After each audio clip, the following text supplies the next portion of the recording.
Hello there, my name is Andrew Hare. I am 21 years old. I am currently studying real estate at the University of the West of England, Bristol, on an RICS accredited course. I'd like to quickly start off by mentioning what attracted me to applying for the summer internship at CBRE Group. This is why you're the biggest real estate investment manager in the world, currently shown by almost having $38 billion of assets under management in 2011. This just highlights the massive operations currently underway at the CBRE Group, and obviously a great place to work. So growing up, I've always been surrounded by surveyors and estate agents, which is why I wanted to get into that kind of area, just because I think it was a bit of obviously going to happen if I was just growing up around it, because my father was a surveyor, my granddad was a surveyor, my sister's currently at Deloitte learning to be a surveyor, and my cousin is also a surveyor as well. My uncle is an estate agent, so yeah, that's a bit of a always going to be considered really. So to be honest, I didn't really know what sector I wanted to get into when I got to university. Like if I wanted to be just an estate agent, if I wanted to get into like ratings valuations or property valuations or building surveys or anything like that.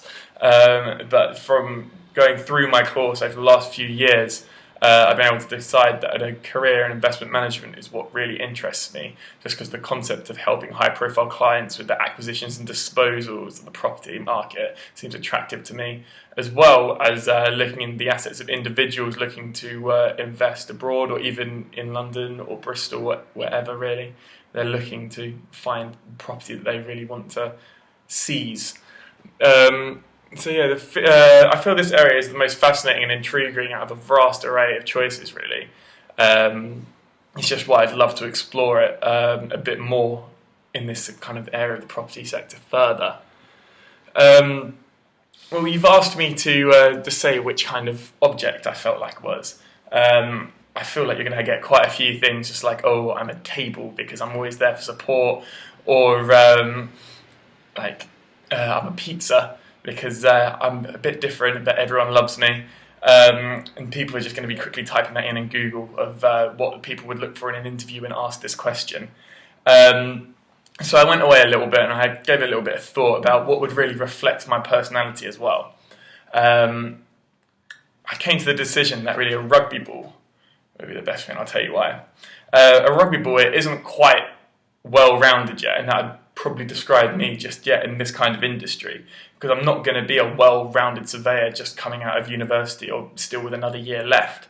Obviously, anyone's going to need nurturing and taking care of, but I'm a great team player, and I'll always get the job done, and even when I get a knock back, I will always bounce back and finish what I was set to reach my goals. Example of this is when I was even playing rugby. I used to play a lot of rugby really. Still play casually for Bishopston RFC, a bit at UWE and Westcliff RFC when I go back home. So yeah, an example was when I was in the under-17s team playing rugby for Westcliff, and we made it to the National Cup and made it to the last 32 in the country. We did get knocked out and we were just disappointed, like we were absolutely devastated. Next year we came back, trained a lot harder, actually made it to the semi-finals, made it a lot further, just showing the kind of willpower and the strength that it took to rally ourselves to get back up there and compete with the best again. What I feel differentiates me from the other people that you're probably going to have applications from is that in this industry, if you're quiet or timid, you're going to be unheard. You need to be social, you need to be outgoing, you need to be loud, and you need to put yourself into that kind of situations. I just feel it's a very cutthroat industry, and if you don't get seen, you're going to fade away. I feel like I'm a very sociable person. I can create a conversation with most people about most things. I feel like I'm very approachable, and I just feel like I'd be a great asset for this kind of work and for your team. I've built up great customer relationship skills from my lines of experience I've been fortunate enough to obtain over the last few years. I'm just not a 9-to-5 worker is what I'm trying to say, but I would socialise as well after work, such as if there was Friday drinks, of course I'd be there. I'd like to get involved if there were sports teams or other office activities. I just feel this is kind of a necessity to have a better work ethic and a relationship with the people in the office and to kind of build a better team environment. Thank you very much for your time, and I look forward to hearing from your response.